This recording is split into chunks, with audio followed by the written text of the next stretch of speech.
Good morning.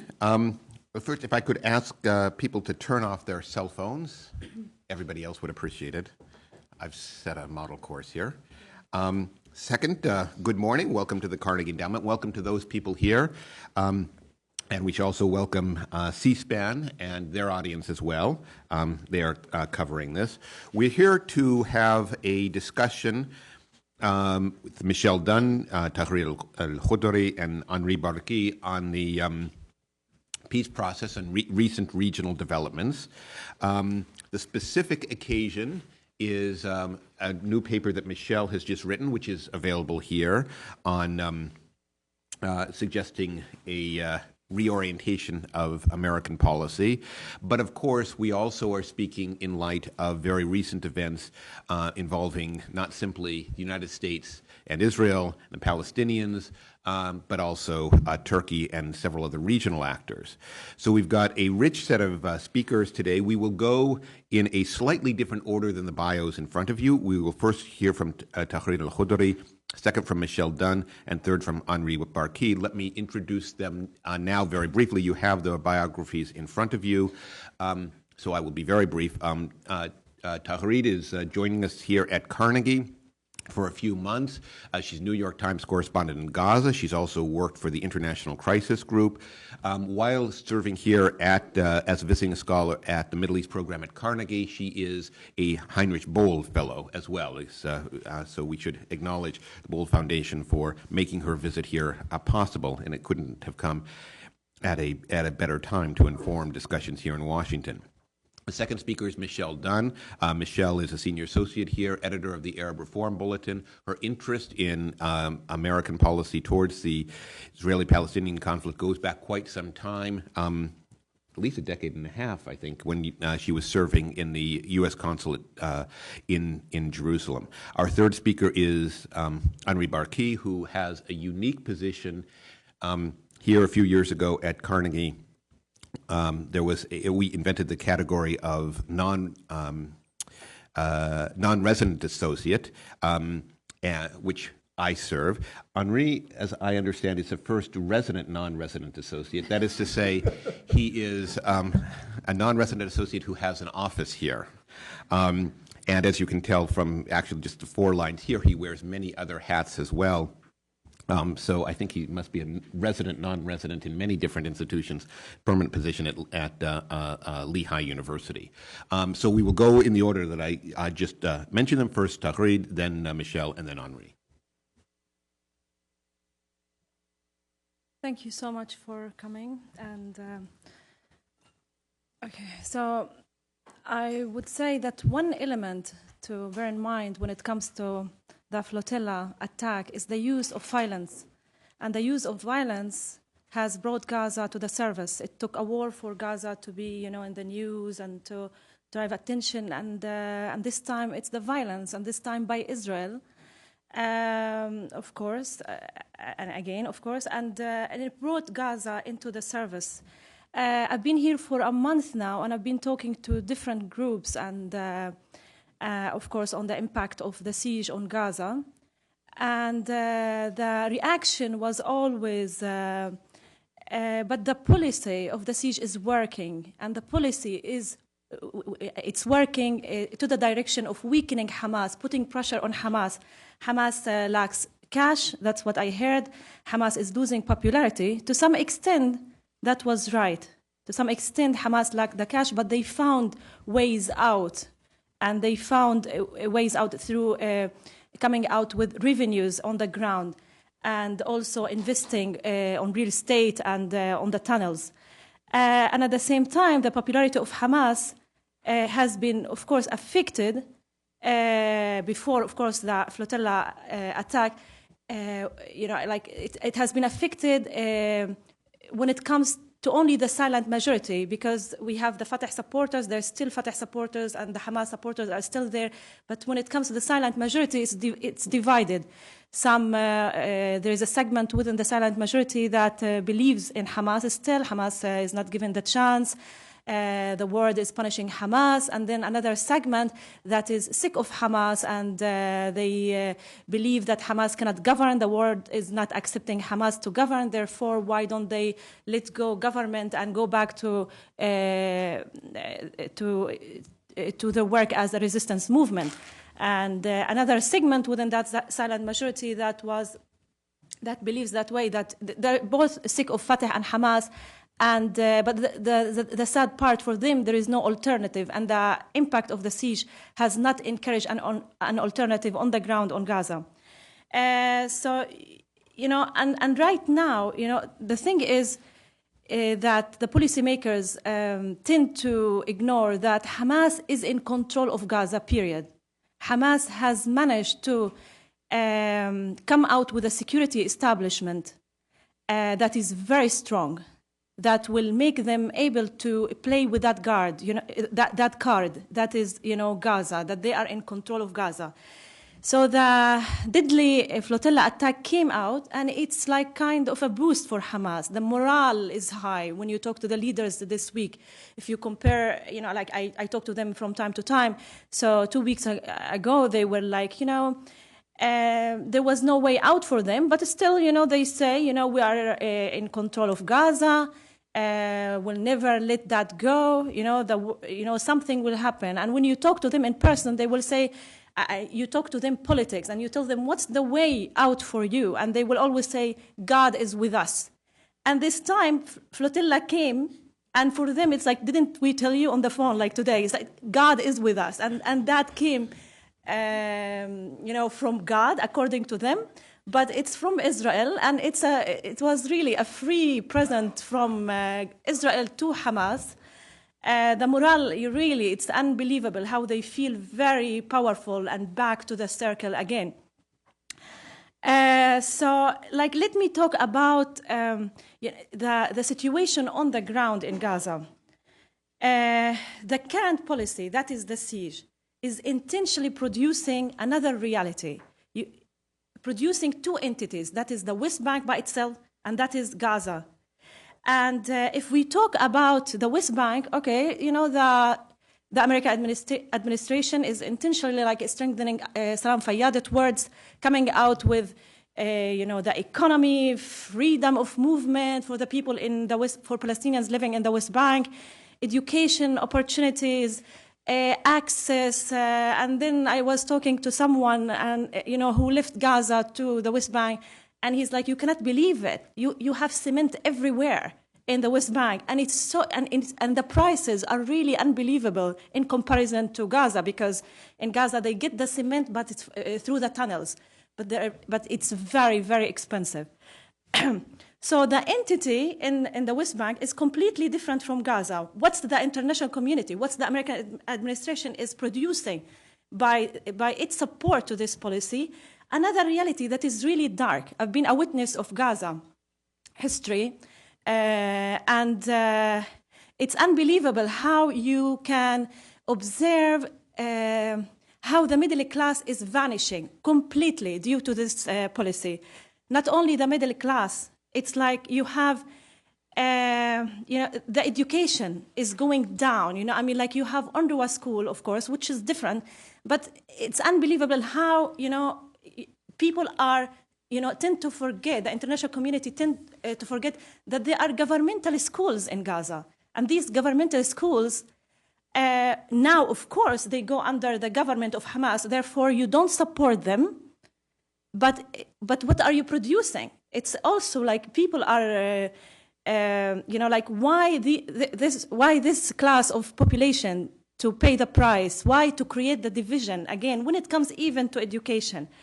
The sad part when it comes to education, you have the PA in Ramallah asking the employees, the governmental employees in Gaza, to stay home, and it was very shocking that the PA asked the teachers in Gaza to stay home and not to go to schools in order to put pressure on Hamas, in order to for Hamas to be weakened and to fill in governance.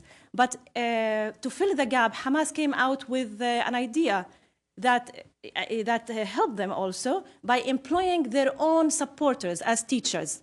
But the sad part, who's paying the price? The students, because these teachers are not qualified. They're very young, newly graduate from Islamic University. They don't have a background in education. They don't have the experience that the teachers, the PA teachers used to have.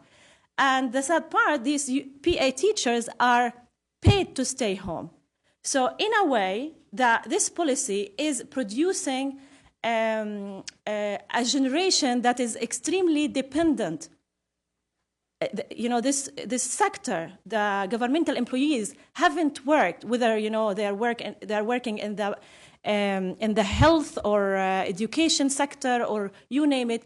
They are asked to stay home and being paid by the donors. And it's really, it doesn't make sense. You are intentionally producing a population that is extremely dependent, that is not creative anymore, that they are staying home for 3 years now. So when it comes to the health also, it's, of course, Hamas appointed people, of course, but they are not that qualified. But people are so happy because they can observe that there is no corruption within the health sector, that the medicine is right there. There is no black market within when it comes to the health, as it used to be under Fatah. So, but at the same time, due to the closure, many people who are in need for medical treatment are not allowed to leave. Many, like hundreds of people, are really like in pain. And I don't know the exact number, but a number died due to not being able to get treatment abroad. They used to go through Egypt for treatment in Egypt or Jordan or in Israel or the West Bank.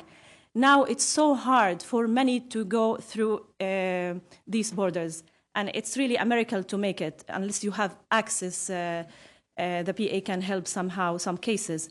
When it comes to the economy, it's the formal economy has vanished completely. And then the informal economy is emerging. That is the tunnels.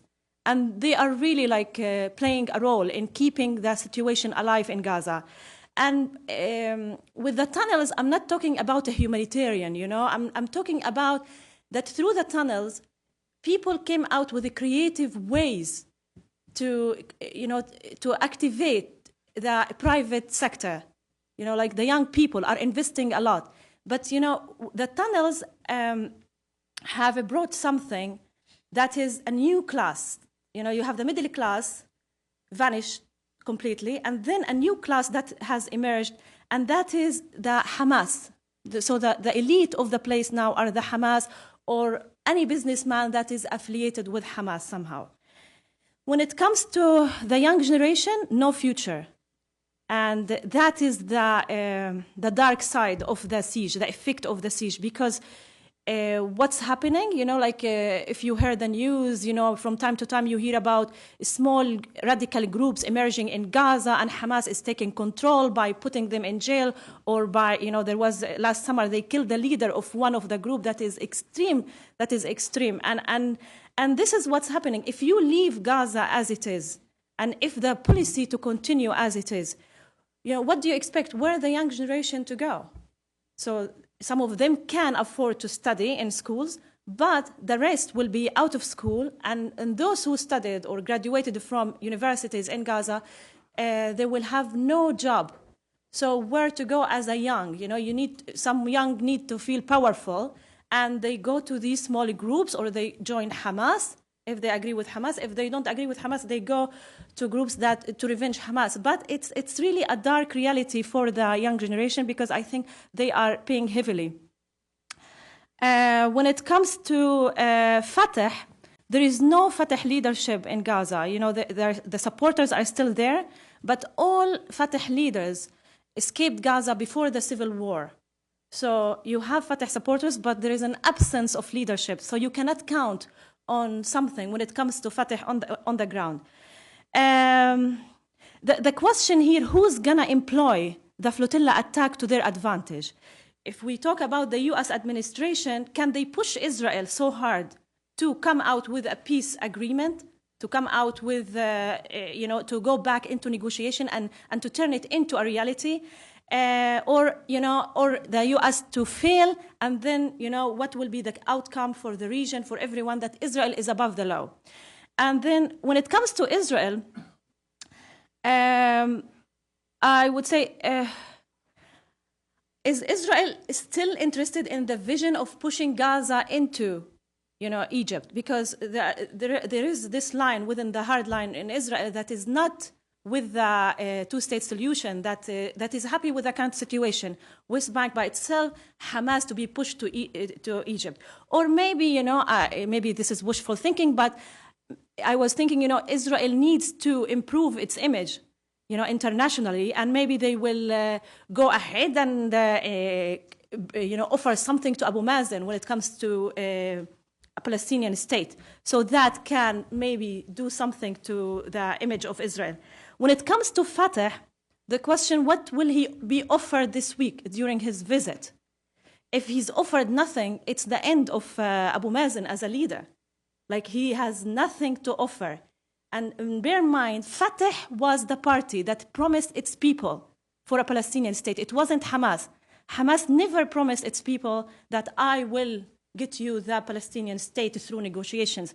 Hamas has been always critical of negotiations. They always say negotiations for the sake of negotiations, and that is Fatah. And that's the mindset of Hamas. And if Hamas promised people all the time something, it's this sentence that we will never surrender. And that's the only thing they promised their people. But they've never promised them for a Palestinian state through negotiations, so they will end up losing nothing with the failure. The question also when it comes to Hamas, how Hamas to employ this, the flotilla attack to its advantage. Once, the flotilla attack to die in the news, the question, what will be Hamas doing on the ground? And maybe, they will be motivated to increase the pressure on Egypt to keep the crossing, Rafah crossing, open. And also they will go, and there was someone within Hamas who said that we may aim for peaceful demonstrations at Eretz checkpoint and also at Rafah. The question that will really, of course, affect Egypt, because Egypt has opened the crossing not as a political offer to Hamas. It was as to ease the pressure, because they didn't want the opposition, the Muslim Brotherhood, to invest on that. So immediately they opened, and I think it was a good idea. But what if they close the border next week? What will Hamas do? When it comes to Salam Fayyad, the creation of the reality in the West Bank is really, I think it's working. But the weakness when it comes to Salam Fayyad, he has no political party behind him. And there is a division within Hamas, within Fatah. There are those who are not happy with Salam Fayyad, and that can, hinder his option towards creating a different reality. Also, the weakness when it comes to this option is, how can you exclude Gaza from that? Intentionally excluding Gaza, to put pressure on Hamas. That is the idea. But at the same time, how can you, if you think in the long term, how can you implement the peace process, whatever agreement you will come out, if you are creating two entities? Is the goal to create a Palestinian state only in the West Bank? What about Gaza? At the end, you will need to engage Gaza.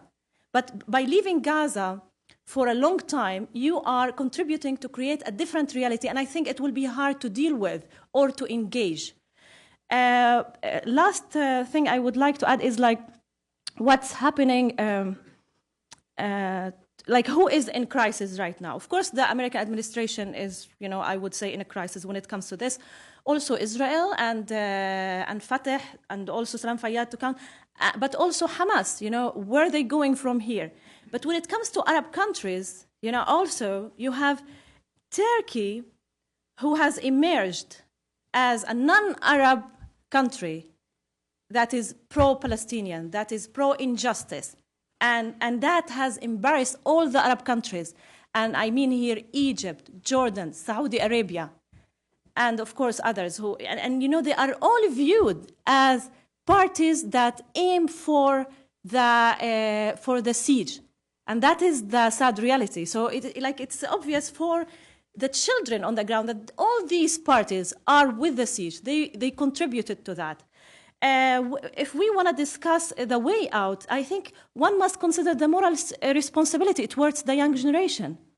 What will be the outcome?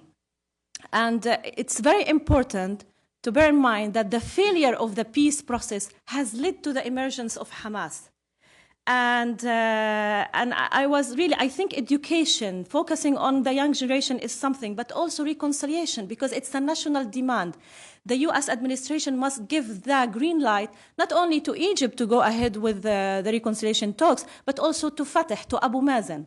Go ahead with it, because it's important. If you, in the future, want to implement a peace process, you need one party, one entity, not two entities. Really, I think I will always also talk about the private sector and how it's important.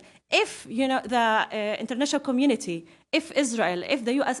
administration, to allow, for example, construction material in Gaza, immediately 1/3 of the population will be working. So 1/3 of the population will be busy, will have a goal on daily basis. So I will stop here. I'm sorry, maybe I was a little... Thank you very much. You had two constructive suggestions at the end about national reconciliation and about sort of reviving the Gaza economy. Until that point, what I was hearing was everybody is in crisis. Yes. Israel, Hamas, Salam Fayyad, Arab states, and so on. But if everybody's in crisis, Michelle, can you help us get out? Sure, Nathan, no problem. Good morning. Well, I think that what Tagreed said leads directly into what I wanted to say. I want to focus a little bit more on U.S. policy and a little bit more on a specific area that I think the United States needs to address. Of course, if we look at what the United States wants to do to promote the chances of a two-state solution, there are a lot of different areas. There are a number of different things. But I'm going to focus today on the issue of the Palestinian situation and Palestinian politics. And that's what this paper that you had on your chairs is about. Now, everyone is now saying the situation in Gaza is unsustainable. The U.S. administration and so forth is saying that. But I think most of that talk focuses on the humanitarian situation and the economic situation. I want to speak a little bit more about the political situation, because I also think that the approach the United States has been taking to the internal Palestinian political situation is not sustainable, and that this recent crisis, I think that was clear even before this flotilla crisis, but it just highlights it all the more. So I quite agree with Tagreed that if the United States really does want to foster a two-state solution, and of course the creation of an independent Palestinian state as part of a two-state solution, living in peace side by side with Israel, has been U.S. policy explicitly since 2002, and of course in a way implicitly long before that. I think this is going to require, as Tagreed said, the United States being more open to to reconciliation between Palestinian factions and a resumption of Palestinian internal politics, electoral politics. So what are the reasons behind this? I mean, first of all, I think Tagreed illustrated amply the failure of the strategy of kind of starving Hamas out of existence or out of relevance.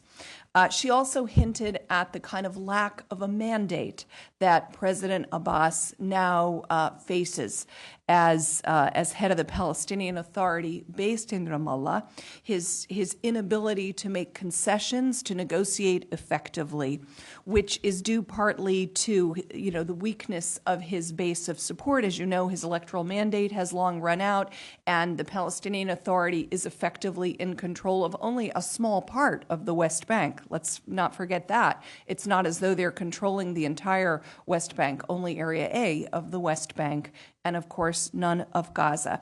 And we see that it's been very difficult for President Abbas to be flexible, to back down from any demands that he might have made regarding conditions for direct negotiations for Israel, and we see that he has had to resort to the Arab League for permission, even to participate in proximity talks. And all these, of course, are indications of his weakness. Also, the reform program presented by Prime Minister Salam Fayyad for the West Bank, I think it's a laudable program. I appreciate the can-do spirit of the program, and I think the contents of the program are very good. But I also think it is an illusion to think that this program can really be carried out without internal Palestinian politics. So what do I mean by this? As you know, the Palestinian Legislative Council has not met in several years, certainly since the Hamas takeover of Gaza in 2007. Therefore, the Palestinian Authority has no ability to make laws. All they can do is pass laws by decree, by presidential decree, by President Abbas. Even that now is questionable, as he has passed his electoral mandate. Nathan Brown's the expert on this. He can add some thoughts to this if he would like to. But the point is that how can the Palestinian Authority really be building the institutions of a future Palestinian state if it can't pass laws, if it can't legislate, if it has to do everything by decree? And all of those decrees, of course, are very vulnerable to being overturned if and when the Palestinian Legislative Council does meet again. And of course, the PLC cannot meet until Fatah and Hamas reconcile. I mean, they have for some time, I think, had enough members out of Israeli prisons to meet. It's really the disagreement between Fatah and Hamas that keeps them from meeting at this point. This paper spends a bit of time tracing sort of 20 years of U.S. policy on Palestinian politics. And of course, the episode after the 2006 elections and how the United States treated the Palestinian Authority headed by Hamas after those elections, that's very well known. But I try in the paper to go into the period much before that, because I really think this goes back at least 20 years through the 1990s, that the United States has sought at various times to ignore, frustrate, postpone, or manipulate Palestinian internal politics. Now, I am certainly not saying that all of the problems in Palestinian politics are the fault of the United States. Certainly Palestinians themselves bear plenty of the blame. Israel and other outside actors have also been very much at work in manipulating Palestinian politics. But since I'm an American scholar and I want to focus on U.S. policy, I focus here in sort of tracing from the early 1990s to the present many of the steps that I think the United States have taken that have been very damaging in terms of helping to encourage the creation of Palestinian institutions that can serve as the basis for a state. And I wanted to do that because obviously I want to recommend a change. I want to recommend a different U.S. approach, and I thought it was important to show how the approach that we've been taking repeatedly has been damaging. So what do I want to recommend that we do differently? First of all, I'm in favor of the United States pursuing Israeli-Palestinian negotiations, pursuing direct Israeli-Palestinian negotiations. But I also think we really should do what we can to encourage serious institution building for a Palestinian state. And what I mean by that is, as I said, supporting the resumption of Palestinian politics, moving away from this approach that the U.S. has long taken, and that, I, as a former U.S. diplomat, saw this from the inside and was part of this, that we consistently were always after a breakthrough in negotiations, the thing of the moment that we hope is right around the corner, and because of that, we don't want inconvenient Palestinian politics to get in the way. And so, we need to get away, as I said, from this approach of constantly postponing or manipulating political outcomes in order to serve short-term needs of the negotiating process.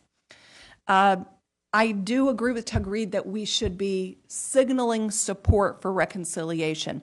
I'm not in favor of the United States engaging Hamas directly, especially while that organization is still, explicitly espouses armed struggle against Israel. So I'm not really, I think there could be a lot of negative results of the United States engaging Hamas directly. But I do think we should get out of the way of internal Palestinian negotiations. As Tagreed said, we should be kind of removing the excuse that I think we're currently providing for Fatah to remain isolated, to remain extremely dependent on U.S. and European support in all ways, diplomatic, financial, etc., and to work out the problems kind of inside the Palestinian house, which will probably mean working out some kind of a power-sharing arrangement. It might or might not be something full enough to be called reconciliation. But obviously, we've seen several versions of this. Most recently, the Egyptian draft agreement that was on the table last fall.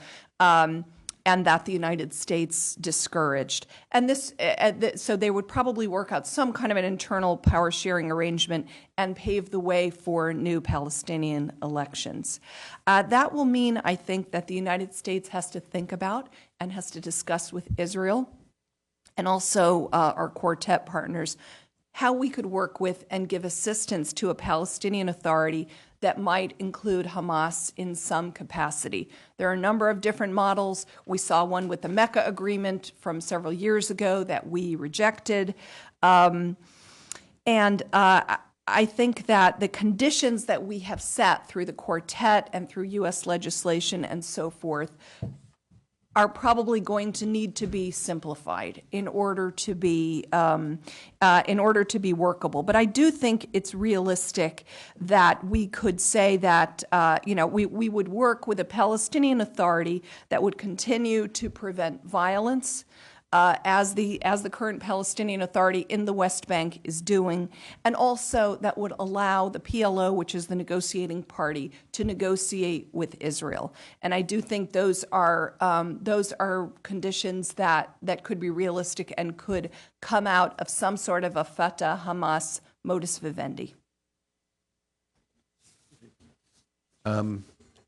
Thank you very much, Michelle.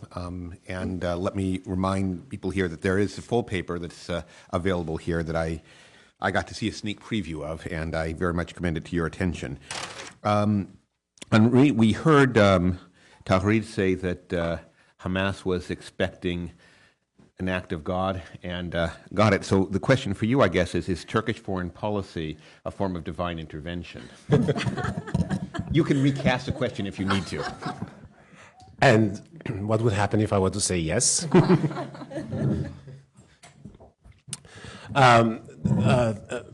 morning, everybody, and thank you for coming on a Monday morning. What I will do is try to focus on the Turkish-Israeli and Turkish-American relations and then wind this into what this means in terms of the peace process and also in terms of the future of relations in the region. What I would like to do is basically say, first of all, that Turkish-Israeli relations were really on their way to a deep freeze, but now, after the flotilla crisis, I think they have been transformed radically, and they have now become essentially relations between two hostile countries. And when you look at the rhetoric, especially coming from Turkey and the way the Turkish press has reacted, you would think that Turkey has replaced, Greece and all of Turkish former enemies. Israel has replaced, has become the new enemy.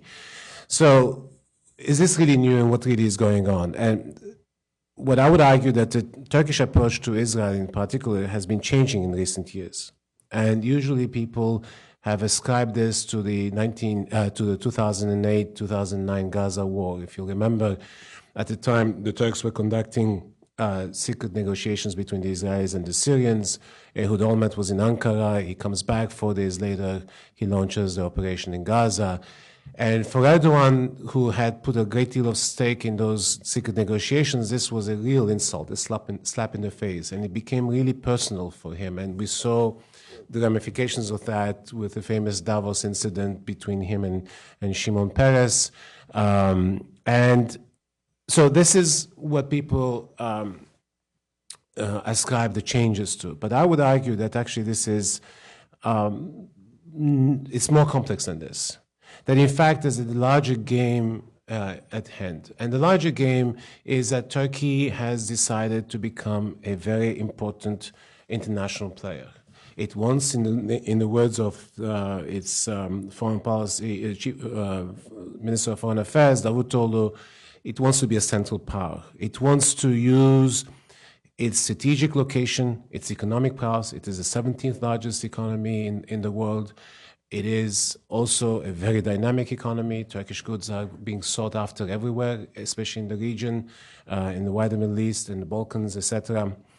And also use the historical and cultural connection. And the historical connection is obviously the fact that Turkey is the inheritor of the Ottoman Empire, and it sees that inheritance essentially as a positive one, and also the cultural connection, i.e. the fact that Turkey is a Muslim country, and it is also a Muslim country that is part of the West, is a member of NATO, is a candidate country for the European Union. So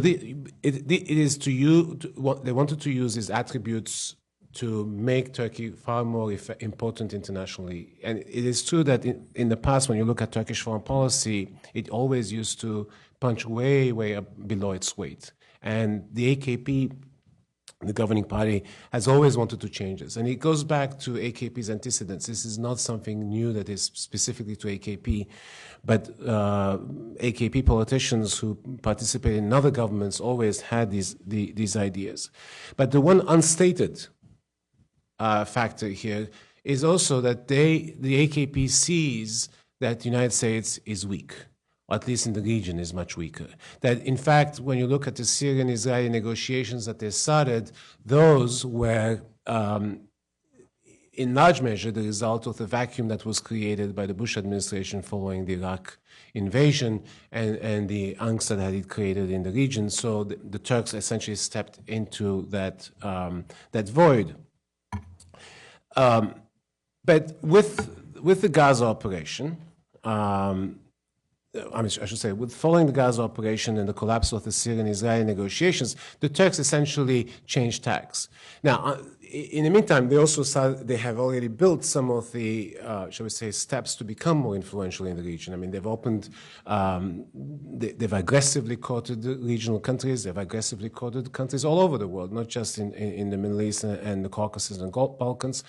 They're a member of the UN Security Council for the first time in 60 years. They're a member of the G20. One can go down the list of all the, shall we say, diplomatic chits they have accumulated over the years, which makes them obviously far more effective as a power. But I actually think that what really happened after the Gaza war was that Erdogan decided, especially after the Davos incident, when it resonated so positively for him, both in the region and at home, that he was going to use in many ways Israel as his, if you want, whipping boy to push for his, push Turkey's image and push Turkey's, the new foreign policy. And if you look at almost every foreign policy speech he has given, I shouldn't say almost, every single foreign policy speech he has given, he has harped on Gaza and harped on and has been virulent critic of Israel in a way in which no other, as Tagrid said earlier, no other Arab leader has done. And in the process, he has essentially, he's been very resourceful, and he has appropriated the most important Arab cause in this, the Palestinian issue. And as Tagrid said, I mean, he puts all the other countries to shame. And in the last 2 years, he has done more in terms of isolating Israel internationally than all the other Arab leaders put together. So in that sense, the reaction to him, I mean, he's clearly the most popular leader in the Middle East today. But he also has done something else, which we tend to lose track of. As the discussions on Iran heated up the sanctions, whether or not Iran is cheating, etc. Turkey has stepped again into the breach, this time culminating, of course, with the Brazilian-Turkish-Iranian deal of now 2 weeks ago. But in reality, again, if you look at the rhetoric, at his foreign policy speeches and what they've been saying, is that Iran is not the problem. The Iran nuclear program is not a problem because the Iranians have assured them, and President Ahmadinejad has told Erdogan that the Iranian nuclear program is peaceful, and therefore it is peaceful, and that so the problem is not Iran, and that the problem is Israel, and it is Israel's nuclear weapons, and he has really pushed on this over and over and over. But at the same time, it's not just rhetoric. Both on the NPT review conference and also on the nuclear summit that President Obama held in April, this issue has come up and has now. This is another issue that he has, to some extent, used up almost from the Egyptians, who used to be the ones used to be on the forefront of this issue. So what is it? So to Erdogan, the issue is the fact that Israel has nuclear weapons.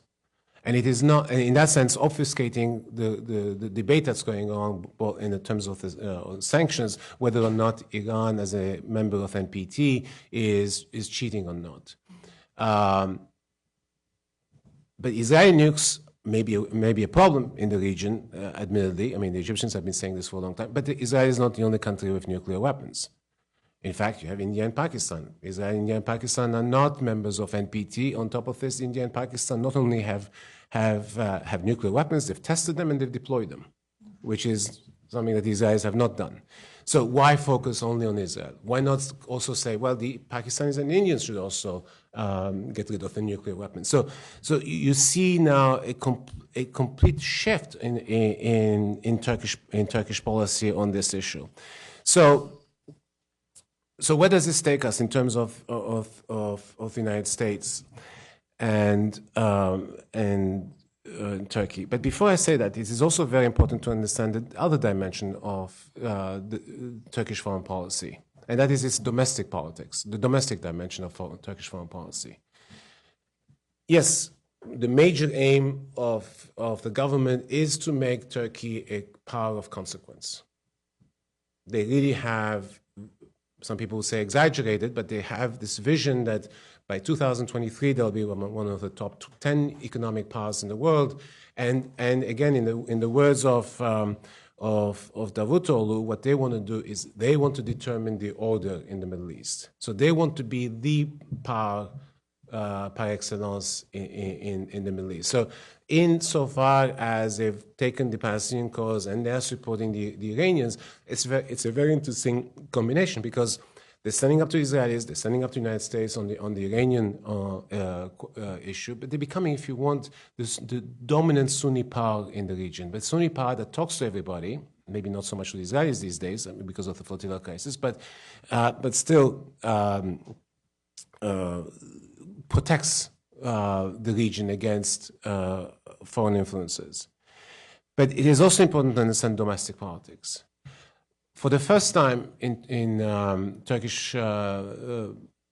recent Turkish politics, except for the Cyprus crisis of 1974, foreign policy is a domestic issue. Domestic politics plays very, very well. And in this particular case, the flotilla crisis plays even better. I mean, it is much bigger than the Davos crisis, the Davos issue, and there is no question that the AKP is going to use this and is going to run very much in coming elections. There are elections due by July 2011, but the AKP had already gone into election mode some 3 months ago. When you talk to AKP MPs, they were all telling me that they had been given the go-ahead to start campaigning for the 2011 elections. So this is definitely part of it, and it's playing exceedingly well in Turkey. There's almost no criticism of the government policy in Turkey. But I'll come back to that maybe in question answer periods.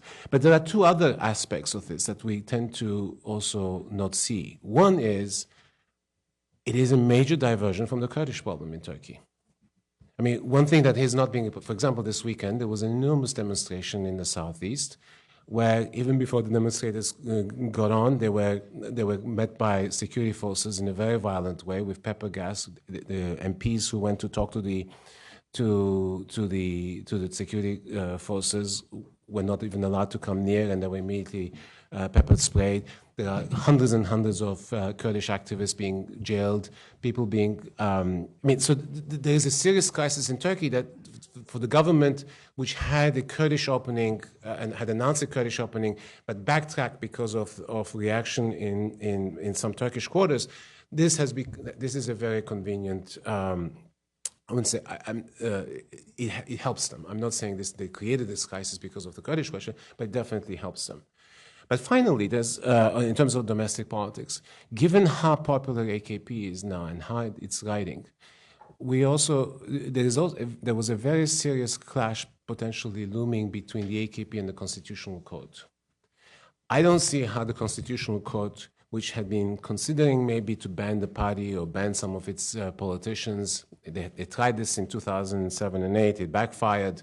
But there were serious talk that this may be in the offing again, especially before the new elections. There's also a referendum for constitutional changes that AKP is pushing.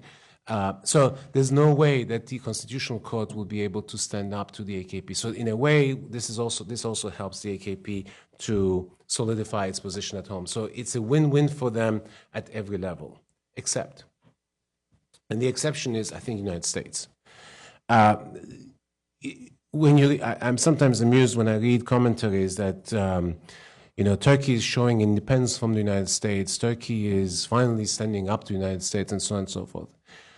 I mean, this is so divorced from reality. One, because the Turks have always been a prickly customer for us, and they have never sat down or stood up and saluted whenever we've asked them something. It's always been actually quite hard. I mean, Turkish-American diplomacy over issues that were core to the Turks, the Kurds, democracy, Greece, Cyprus, and Iraq, although Iraq, they changed their policy now, used to be a very, very hard and difficult set of issues over which we had to negotiate and butt heads. But the difference is that previous Turkish foreign policy was in many ways very narrow, very, I would say, even provincial. They didn't care about the rest of the world. They only cared about those specific issues that affected them and mostly affected them domestically. Now that you have a government that has international ambitions, the clashes are much more evident. Right? But it isn't because the Turks are suddenly standing up to the United States. It's because they have shifted their foreign policy. I mean, their ambitions have changed, and the arena in which they're playing has changed. And this will create problems. And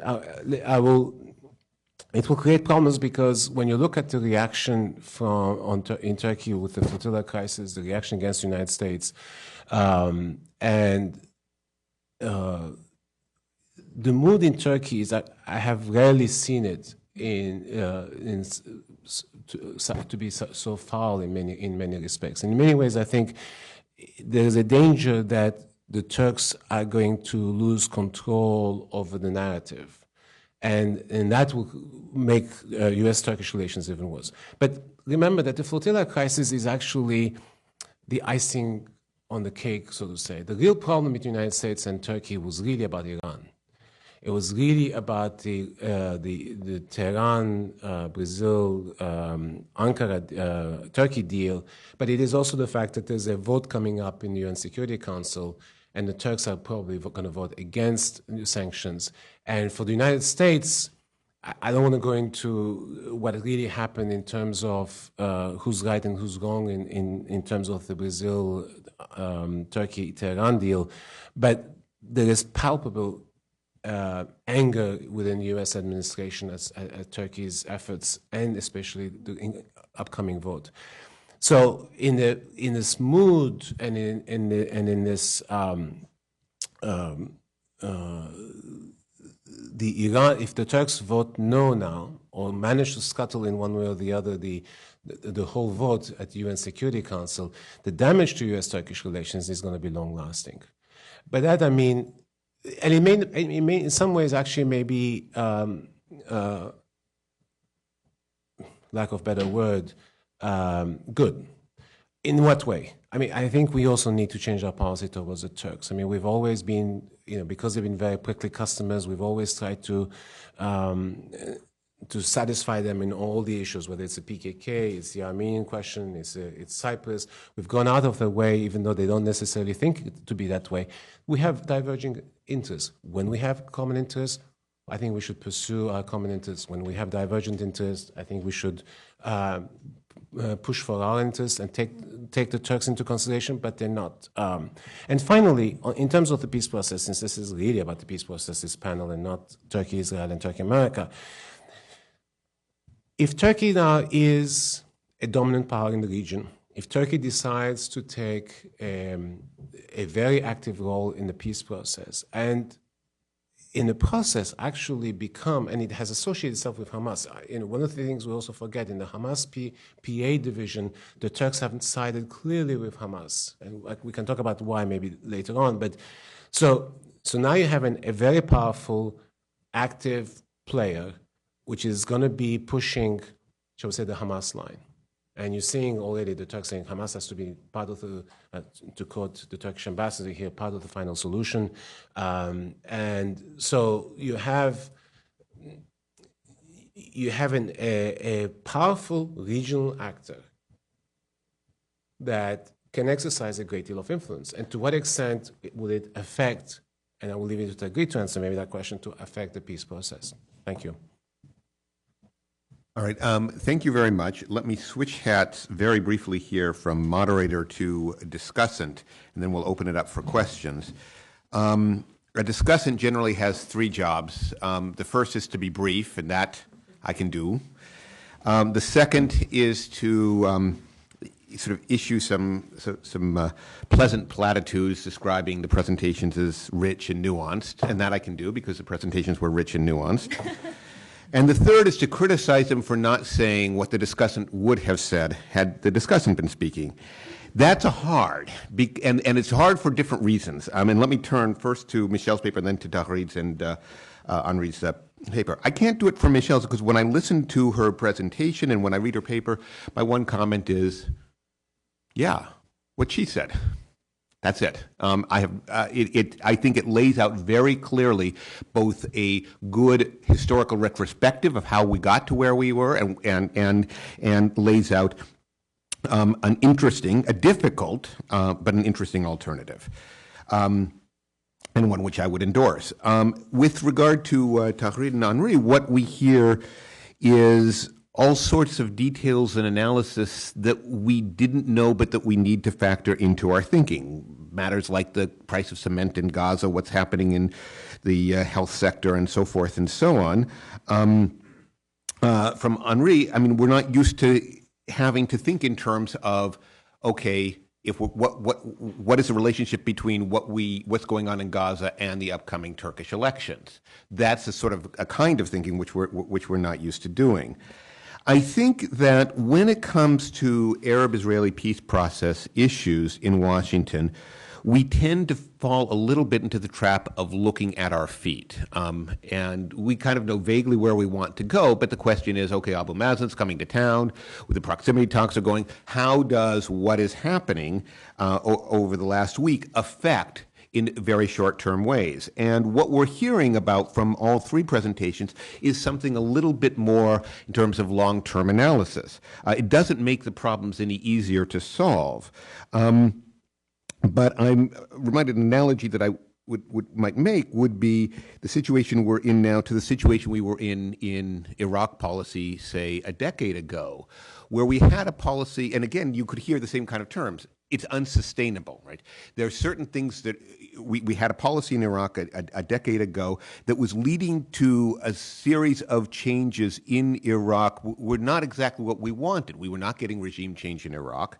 But on the other hand, we had no clear alternative. It was also leading to some regional changes, and the regional ground underneath that policy was shifting. But on a day-to-day basis, the policy was sustainable from one day to the next. And ultimately, therefore, whatever you think of what the Bush administration did in Iraq in 2003, it was not presented with a set of attractive policy options for the long term. The mess in Iraq was a long time in making because of a series of incremental, step-by-step decisions that had been made basically back to 1991. I don't know whether the three presenters would agree, but I'm hearing something that seems a little bit akin to that situation. None of the three presenters are saying that the fundamental American goal when it comes to the American policy towards the peace process of sponsoring a two-state solution is misguided. But they're saying, look up from your feet and look a little bit at the horizon. Look at what's happening in the region, and the region is shifting in some ways that will make if the United States is pursuing that kind of policy, we'll have to take into account.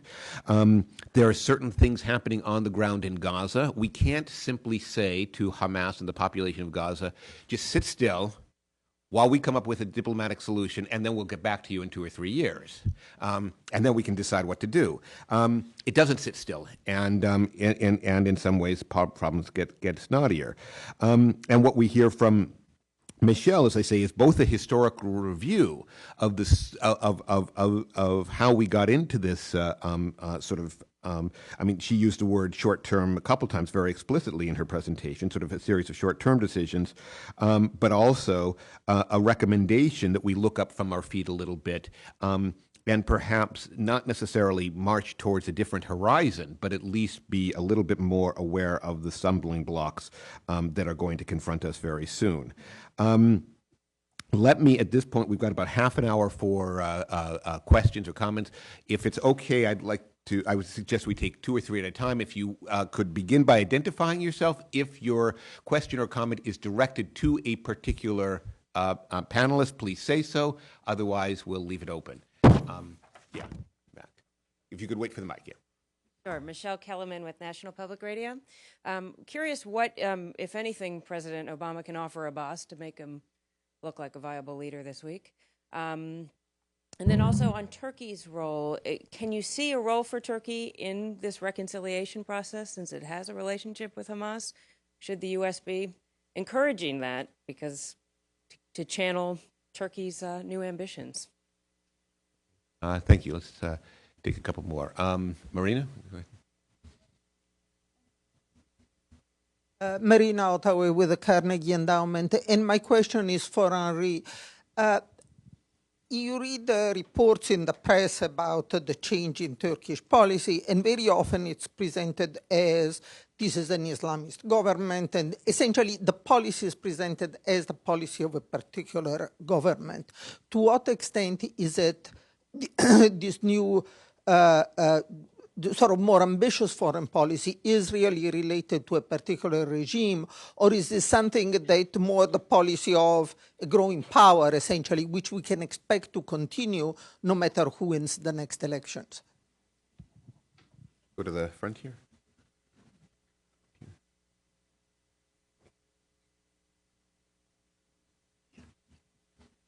My name is Saeed Erekat. I'm a freelance journalist. My question is to Mr. Andre Barki.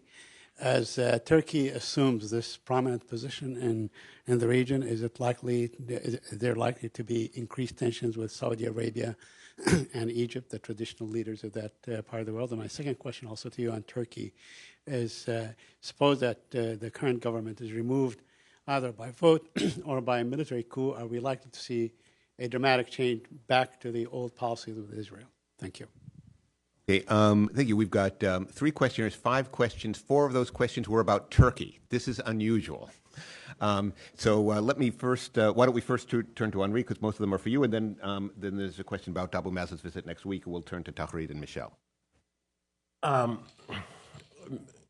Michelle, I think on the reconciliation process, I'm not sure Abbas, and I will actually leave it to Tahrid to really answer that question, because the Turks would probably say, yes, they want to help and they would like to participate. In fact, when you look at Turkish policy in recent times, there's not a crisis in the world that they don't think they can resolve. So why avoid this one? But I don't know how Abbas would react. I mean, I think this is a really inter-Palestinian question. Marina, is this a policy of a particular government? You may be an economist and say yes and no, but it is the policy of a government in the sense that this particular government, when you look at its antecedents, it does come from shall we say, a history of virulent anti-Israeli sentiment, anti-Jewish sentiment also. I mean, after all, Erdogan and Gül and all these people were taught by probably Turkey's most important anti-Israeli, anti-Semitic leader, Necmettin Erbakan, who saw the world completely divided into two. So there is a history. But in Turkey, two things are important to understand. One is the Turks in general are not very well disposed to foreigners. But most importantly, on the Palestinian issue, irrespective of where you sit in the political spectrum, the Palestinian issue was always very, very, very popular. So if you're a secularist or a centrist or an Islamist or a moderate Islamist, it doesn't matter. What has changed, however, with this government is the emphasis on Hamas. Right? Whereas for a lot of Turks, Hamas is, I should say, for a segment of the Turkish population, Hamas is a problematic entity. Not because of its violence, but its Islamic inheritance. Yes, Turkey has evolved. Turkey is different, and one can. Some of the ideas that Davutoglu has usurped are actually ideas of a former foreign minister, Ismail Cem, who was talking about the zero-problem neighborhood policy way before Davutoglu came on the scene. And yes, Turkey would still be much more assertive. I mean, they've learned that being an important international player, it plays well at home. So if you had a different government, there's not going to be a coup now, but if a government comes to power, if the AKP loses, which I think is not in the cards now for a long time to come. It wasn't in the cards even before the flotilla crisis, but now more than ever. Will the policy change? The vehemence against Israel will definitely change because there isn't that much sentiment in the other parties against Israel. I mean, this kind of vehemence that you see now. I mean, the Turkish government is leaking and deliberately obfuscating facts at the moment. One of the things I saw is the Minister of the Interior said, well, all those people who the Israelis released from the boat, they were tortured. And he says this as an official person without proof, without anything. And it's so I think it is a product of the party. Will it go back to the old relations, as you asked? I think it's going to take a long time, even if there's a government change. If there's no government, I mean, ultimately the AKP is going to lose power, I would think, at some point. But I would see for the time being, for the next 10 years, we're in for a rough set of relations between Turkey and Israel. If there's a government change, it may take 5 years. I mean, things will start, but they will not go back to the old days. That's for sure. Turkey will become a much more important power, and I think its economic prowess is important to understand. Part of what the Turkish government now is doing is also driven by, I didn't talk about this, but is also driven by economics. They are pushing for markets everywhere. So that's not going to change. As a result of this, yes, Turkey will be a much more active player, but it is not going to take this kind of, shall we say, lack of a better word, bellicose position on Middle East issues, and certainly on Arab-Israeli. On Egypt and Saudi Arabia, look, the Egyptians and the Saudis must be fuming. I mean, at the moment. They were fuming before. I mean, you saw during the Gaza crisis, the Turks tried to elbow the Egyptians out of the way. Eventually, the Egyptians won out, but it took a lot of hard work to do it.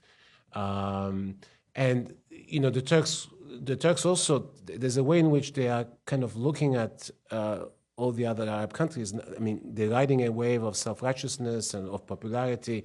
They think they're superior to all these Arab leaders and etc. And they think they can go over their head. I don't know what the Arab world can do at the moment, the Arab leaders can do at the moment, but somewhere, I think in a black book, somebody is writing something, and there's going to be a price to be paid for that too. But the Turks have to, at the moment, there's no weakness, there's no appearance of weakness in the Turkish position, and therefore it's hard for them to react.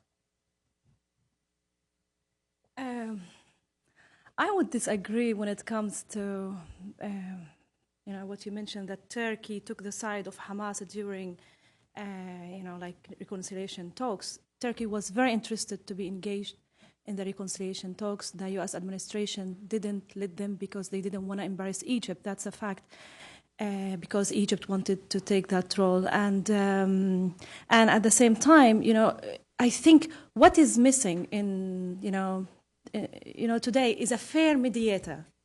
And we have to admit that Turkey now is viewed in the region, not only in the Middle East. The Turkish flags are raised in minarets in Gaza, in Afghanistan. So I think maybe the American administration must employ that fact. Turkey is viewed to be a realist on the ground in the Middle East. I'm talking about the people here. They view Turkey as a party that is realizing and recognizing the facts on the ground, not ignoring, not marginalizing. I think when it came to that talks between Hamas and Fatah, Fatah didn't like the fact that Turkey, will play a role, because Fatah has no agenda when it comes to taking the side of Fatah. So that's why they were not encouraged by Fatah. So the American administration listened to Fatah and listened to Egypt. Therefore, they sided them. And then when it comes to, Abu Mazen, what to offer Abu Mazen, the guy is really paying the price, he's been paying the price throughout, since since he, won the presidency. He offered a lot. And for him, the logo is negotiations, and he promised the people. And so far, he got nothing.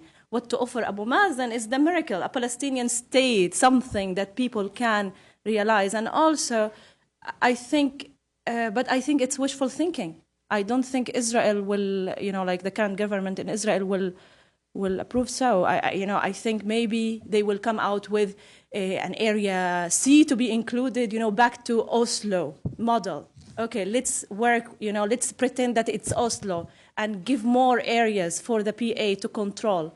But it's not the solution. I think what is needed is a political solution. And so I'm really very pessimistic, to what extent the American administration will help Abu Mazen at this stage. Right. So regarding what Obama can offer Abu Mazen, well, I think that the expansion of Palestinian PA authority into the other areas, into Area B and so forth, would be support for that, explicit support for that, and working with the Israelis on that. Well, it isn't the answer. It would be better than the usual, package of confidence-building measures, lifting some road blockages, releasing a few prisoners, this kind of thing. So there are, certain things that obviously, if Obama wants to offer them to President Abbas, he's got to get them first from Netanyahu. Then there's what Obama himself can offer. And of course, this was discussed even before this Gaza flotilla. Would he hint at some kind of a possible new U.S. initiative that, assuming the proximity talks don't succeed in yielding meaningful progress and leading into direct talks, which is the goal at the moment, that Obama might consider launching some kind of a new U.S. initiative further articulating how the U.S. sees a two-state solution and so forth. But I think that that is something that can probably only be hinted at this point. My guess is that if President Abbas wants that from the United States, he's going to have to wait another 5-6 months at least for that. Privately, though, I do think that Obama should be talking to President Abbas about the need to get the West Bank and Gaza back together, and and as we've said, the need to somehow encourage him to get the Palestinian house in order. Briefly, on the question of Turkey as a mediator. I don't think the Egyptians are going to give up that role easily. They consider it critical for them with Gaza on their border. And I saw this morning that Amr Moussa, Secretary General of the Arab League, will be going to Gaza to try to pick up the threads on reconciliation. And of course, the Arab League means Egypt. Egypt is, going to try to find a new angle into this. Go for another round of questions. Why don't we start here? Mr. Wilcox. With the mic. Bill Wilcox, the president of the Foundation for Middle East Peace. Let's go back to the closure in light of the flotilla crisis, which everyone says is no longer sustainable. There are even some voices in Israel who are saying that. Suppose the U.S. were to change its policy and become much more aggressive with the government of Israel and succeeded in persuading Israel to lift the closure. What would be the consequences of this for internal Palestinian politics? Would there be a clear beneficiary on the Hamas side or on the Fatah side? Assuming that the U.S. were to change its policy, I suppose it's likely that Abu Mazen would agree and become an advocate of the lifting of the Gaza closure in a way much more emphatic than he has been in the past. Michelle and Tagreed, could you discuss that? Move over to this side over here. Dan Liebman, freelance writer. This is for Tagreed. If, say, Hamas was treated like any government entity in the world equally, and Gaza was given all the freedoms, open borders, just like any country.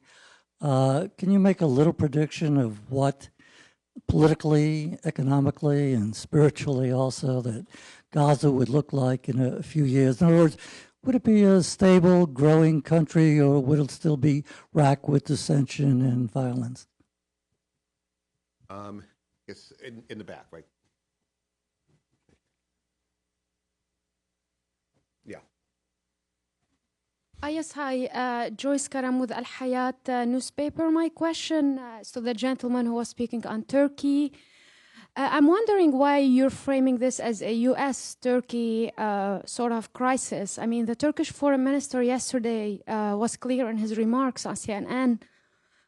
He sort of welcomed the U.S. response and made it clear that this is an issue between, Israel and Turkey. Also, I mean, can the U.S. deal with this like it deals with other allies in the region? I mean, Saudi and Qatar don't get along, but the U.S. is friends with both of them. Okay, thank you. Why don't we go in reverse order, because this time more of the questions were on the Palestinian side. Michelle, Tagreed, and then Henri.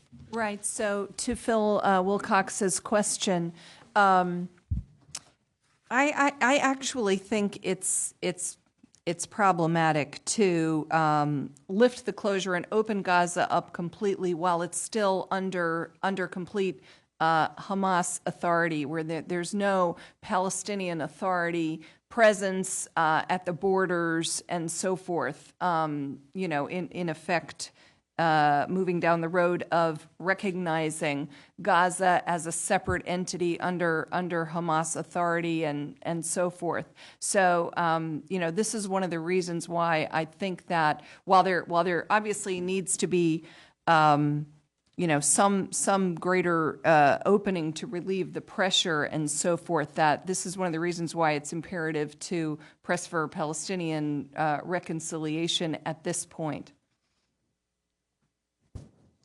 Yep.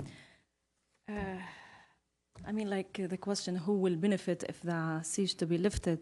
I mean, all the policymakers, I'm talking here about the American administration, they think that Hamas to benefit. Of course, Hamas will benefit if the siege to be lifted. But at the same time, think about it. Right now, Hamas is benefiting too, with the siege or without the siege. Hamas is in control of Gaza, period. Hamas has established a security apparatus that is extremely strong. Hamas has, has been taking care of its supporters despite the siege. Hamas has increased its supporters. They are employing them, they are listening to their needs, whatever. So this is like, we have to take this into consideration, that Hamas is the elite of the place. And who is going to benefit if the siege to be lifted? Mainly the people. I mean, like, it's unbelievable. You're talking about a collective punishment that is imposed on the people of Gaza. Why to pay the price? That's the question. Why the young generation to pay the price? And then everybody's scared. Oh my God, there are voices within Gaza, among the young people that are like, want to be al-Qaeda. Hello, they're not exposed. They've never been out of Gaza in their entire life. There is no education. There are no opportunities for them. So they feel like their life is meaningless. They have no goal in life. So where to go? So, I mean, like, and with the failure of the peace process, with the failure of policy, that aims to the creation of a Palestinian state, Hamas has emerged. And the second intifada was the model, where you can really study how Israel indirectly made Hamas come out to the surface. They really indirectly helped Hamas. I was a TV reporter at that time, and I remember I used to do my TV reporting, 2 minutes of reporting. And all the elements of my story would be on Hamas. Because they made the news. Israel killed them. Israel made them heroes. Israel made them whatever, they call martyrs. And that is still on the ground. So we cannot stay blind. We have to realize that where these policies are aiming us to. Intentionally, the American administration, Israel, key Arab countries are involved with this siege. And I think something has to come out. Okay, everybody's scared. Of course, Hamas will benefit if the siege to be lifted. And Hamas' objective, we have to understand, is international legitimacy. And at the same time, of course, they will never, one thing to consider also, they will never agree to go into another round of elections, unless they show their supporters a year of governance with the absence of the siege. And that's, of course, a fact. But at the same time, it's, we cannot exclude the fact that they are benefiting out, a lot, right now. And also, when it comes to the West Bank, everybody thinks the West Bank is Ramallah. The story, Ramallah is becoming wow, the place, economy is flourishing, business, whatever. But they forget that there are villages. It's like Ramallah is one city, but it's not the West Bank. You cannot exclude the villages around, and there are many voices that are suppressed in the West Bank. So, that you have to consider. And then if Hamas to be, Hamas is a reality on the ground. And the failure of the policy made them, a reality. And every day they are becoming a strong, they are shaping that reality. And with the creation of another entity in Gaza that is different from the West Bank, that entity will be Hamas, because Hamas is in control. And with poverty, people at the end, okay, they are coping, but at the same time, at the end, they will say Hamas is in power in that, place, in that jail. So therefore, I will listen to the guy, in the church. So it's common sense. And I wish the unity government worked. I think the unity government, the Mecca agreement, worked out, that the international community helped with that. But I don't like to talk about the past, but I think we should move into the national demand, that is reconciliation between Fatah and Hamas, and at the same time, the peace process, because you cannot work on one excluding the other.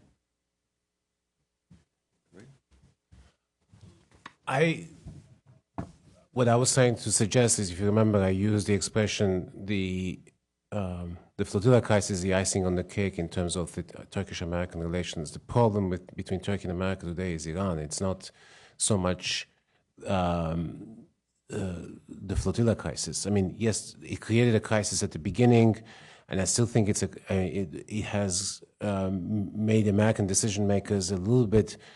They were a little bit shocked by the reaction of Turkey. If you remember, Davutoglu went out, said, "This is our 9/11," and there's been no, to the extent that the flotilla was also encouraged by the AKP. I mean, the leaders of the movement that organized this very openly thanked the AKP and two other political parties in Turkey as they were leaving, saying they were the ones who helped us to push this together. So, in a way, this was an unnecessary, in the view of the American leadership, an unnecessary provocation. That, yes, the Israelis bungled the raid, but clearly there was it inflamed the situation at a time when already Turkish-American relations were on a very difficult trajectory because of Iran. And you don't underestimate how Iran is important to the U.S. at the moment. I mean, I think what the Turks have failed to understand is that for the U.S., Iran at the moment is a strategic issue. And on an issue of this importance for the Turks as a NATO member to go around the United States and try to protect the Iranians is viewed very dimly. So the other stuff, in some ways, you can argue is irrelevant. It just aggravates the situation. Thank you. Let me steal the microphone just to make one brief comment about the sort of the long-term argument I was making that comes out of the views here. In terms of lifting the siege of Gaza, to me, the question of who would benefit becomes very different, or the answer becomes very different depending on the time and the circumstances.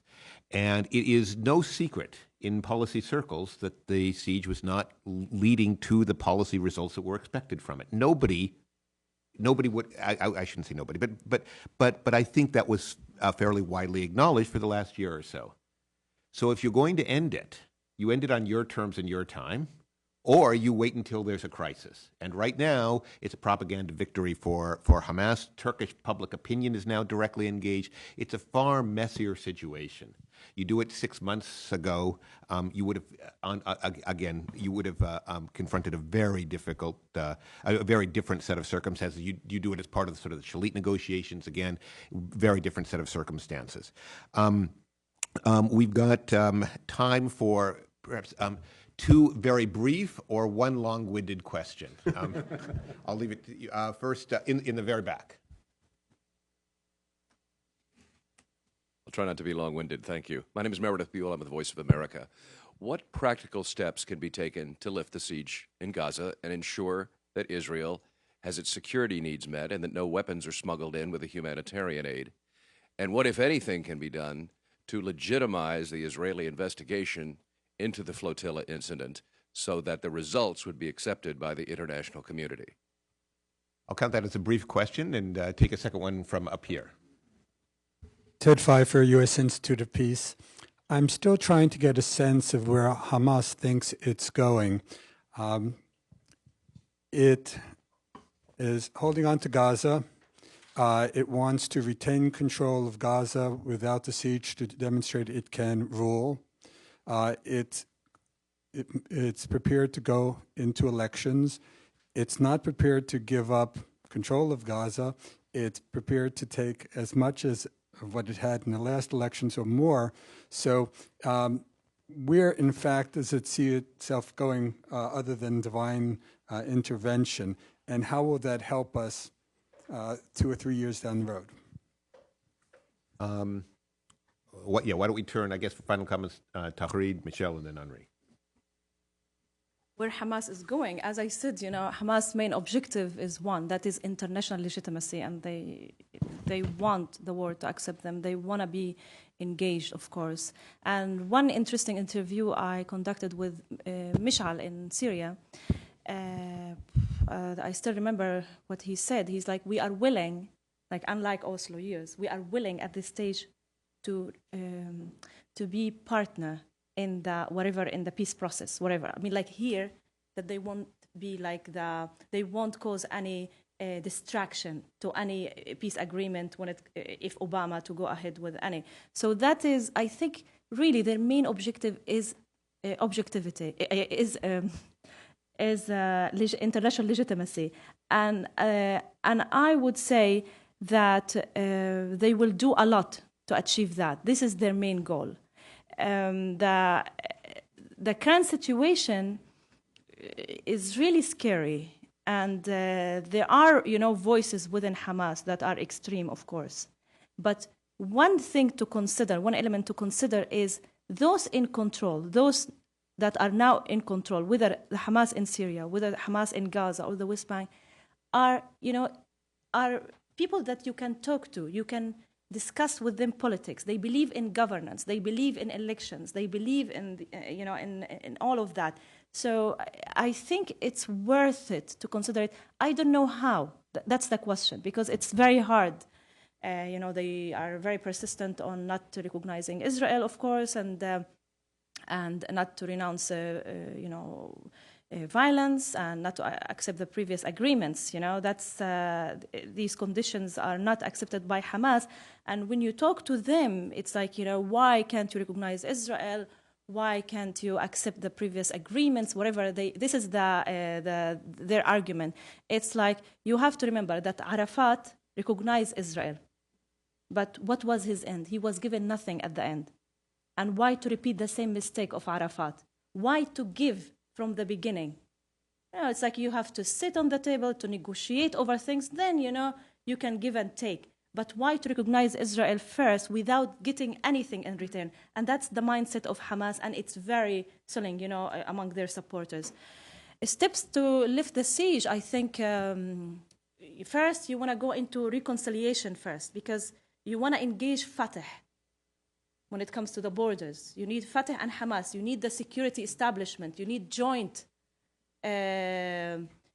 security forces. And that will be, of course, accepted to all. So I think EU is willing to play this role. I mean, of engaging in this. I think, it will be really like you cannot go for lifting the siege unless you go ahead with the reconciliation first. And I think you can, you can start easily by the formation of security, forces that will be in charge of the border. I'm talking about the border here, the crossings. That's where they can go first, and then they can move ahead with the rest of the reconciliation steps.